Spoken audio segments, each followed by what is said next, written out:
어머나 어머나 이해숙 씨 하면 진짜 뭔가 귀티난 귀부인의 어떤 좀 상징 그런 배우 아닌가요? 안진영 기자님.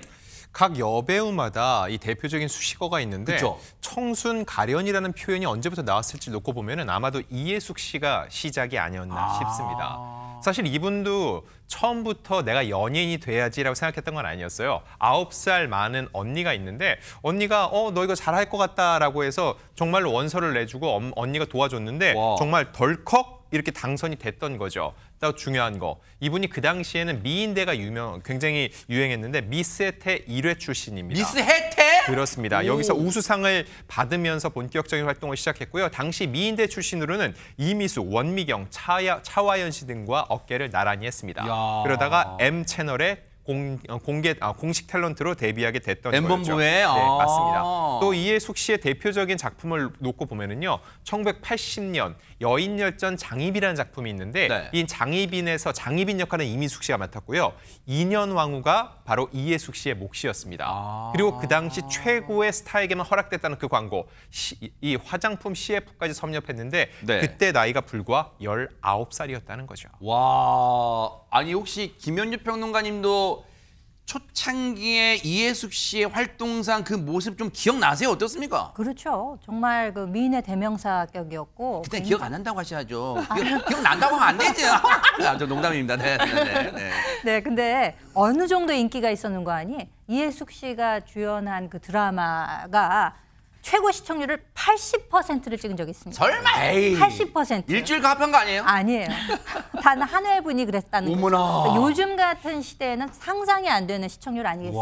와. 그 정도 인기를 구가했었는데 네. 또 이분이 원조 한류 스타로서 그 물꼬를 트신 분이기도 해요. 진짜요? 요즘에는 뭐 한류가 뭐 K-웨이브로 정말 전 세계를 휩쓸고 있습니다만 무려 1987년에 일본 방송계에 진출을 해서 MC를 했었다는 거예요. 그것도 혼자 한 것이 아니고 당시 홍콩 스타들이 굉장히 인기가 있지 않았습니까? 당시에 그 전설적인 배우인 매연방 씨와 함께. 어머나, 매연방 씨요? 네, 그렇습니다. 그래서 일본에서 그 예능 프로그램에 출연을 하기도 하고 진행을 하기도 했었다는 겁니다. 와, 저기 이제 작은 사진에 매연방 씨 나왔네. 와, 그렇죠. 오랜만이네요, 진짜. 그리고 과거에 함께 활동을 하다 보니까 홍콩에 놀러 가기도 아마 했었던 모양이에요. 네. 그래서 그 매연방 배우랑 함께 클럽에 갔는데 너무너무 춤을 잘 추더라는 거예요. 그래서 처음 보는 춤을 추는데 너무 춤을 잘 추니까 그냥 넋놓고 쳐다보기도 했었던 그런 네. 일화를 밝히기도 했습니다. 네네. 이렇게 국내뿐만 아니라 일본에까지 진출을 하게 되다 보니까 네.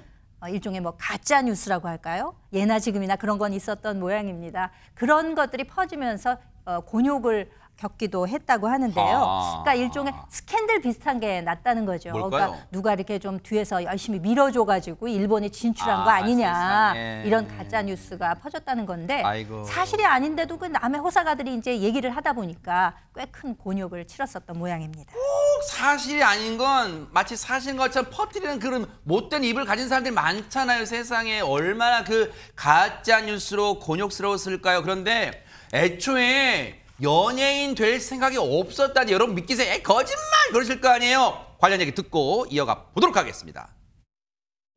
어릴 때는 어땠어? 되게 배우들은 왜 어릴 때부터 좀 끼가 보이는 경우가 나는 많잖아. 끼가 없었어요. 아, 그래? 끼가 전혀 없었어요. 그래서 우리 엄마가 참 너는 정말 손이 안 갔다 그랬어요. 그러면 어렸을 때 이렇게 보자기 하나만 탁 던져주면 보자기를 썼다가 풀었다 맸다가 하루 종일 보자기 갖고 학교에서 조용히 했어요. 그래서 제가 고등학교 1학년 때 해태되고 방송국 딱 되니까 뭐 정규회에서 막 그렇지. 난리잖아요. 그러니까 이제 선생님이 나한테 한 말이 있어요. 저 기억나는 게 너는 어떻게 그 성격에 그런 데 나가서 나갈 수가 있니?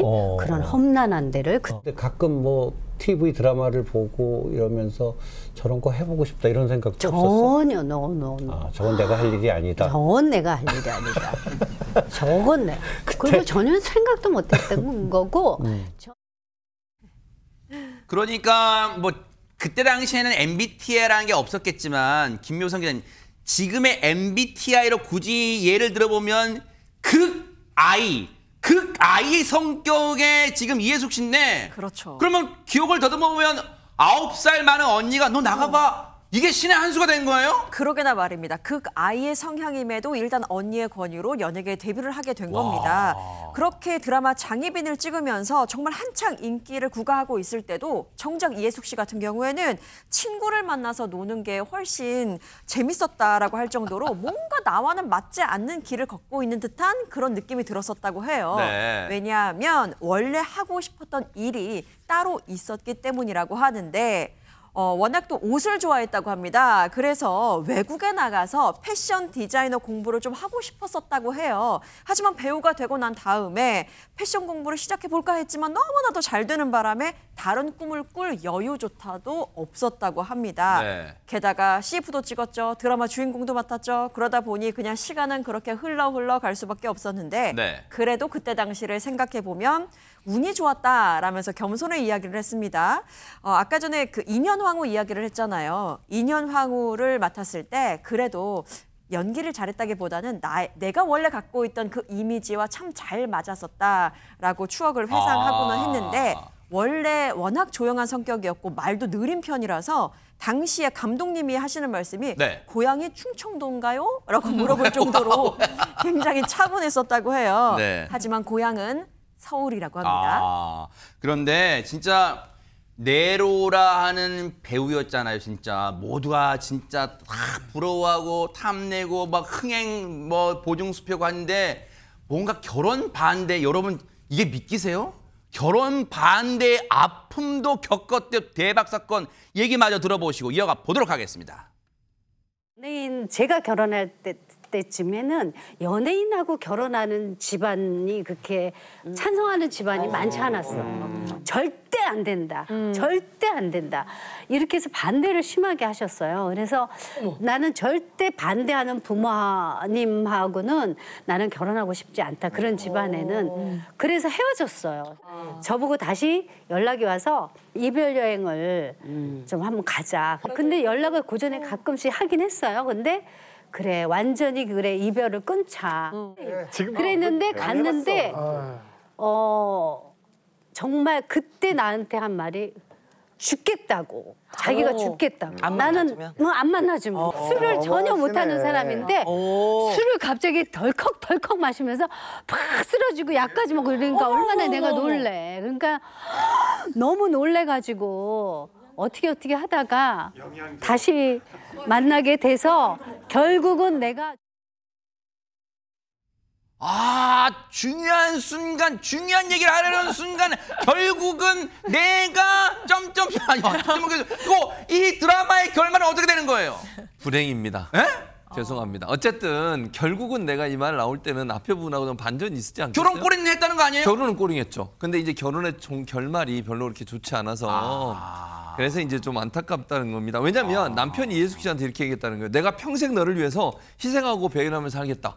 그러니까 뭐 술 막 먹고 내가 정말 어떻게든지 결혼해야 되겠다 이런 마음 좋아하는데 그럼 그 마음이 쭉 가야 되잖아요. 그런데 네. 막상 해보니까 생각하는 것과 많이 달랐다는 거예요. 남편분이? 네, 오죽하면 속아서 결혼했다고 얘기를 해요. 아이고. 그러니까 이 남자 하나만 보고 결혼했는데 왜냐면 네. 그렇게 반대했으니까 자기가 결혼할 때 이 남자 하나만 보고 결혼한 거잖아요. 네. 근데 나를 많이 외롭게 만들었다. 그러면서 나는 속아서 결혼했다라고 얘기를 하고 계십니다. 네. 결혼하고 보니까 시댁 어른들하고 사는 삶이 너무 고달팠대요. 옛날에는 시댁 어른들하고 많이 살잖아요.